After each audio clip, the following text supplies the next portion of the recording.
এই ওলি আল্লাহর বাংলাদেশ, এই শহীদ গাজীর বাংলাদেশ। রহম করুন আল্লাহ, রহম করুন আল্লাহ।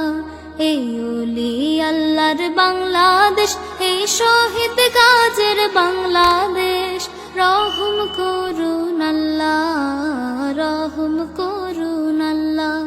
আল্লাহ আপনার প্রেমে শহীদ যারা, আমরা তাদের বংশধর, আমরা তাদের বংশধর। তাদের পথে কবুল করুন আল্লাহ, কবুল করুন আল্লাহ। এই ওলি আল্লাহর বাংলাদেশ, এই শহীদ গাজীর বাংলাদেশ। রহম করুন আল্লাহ, রহম করুন।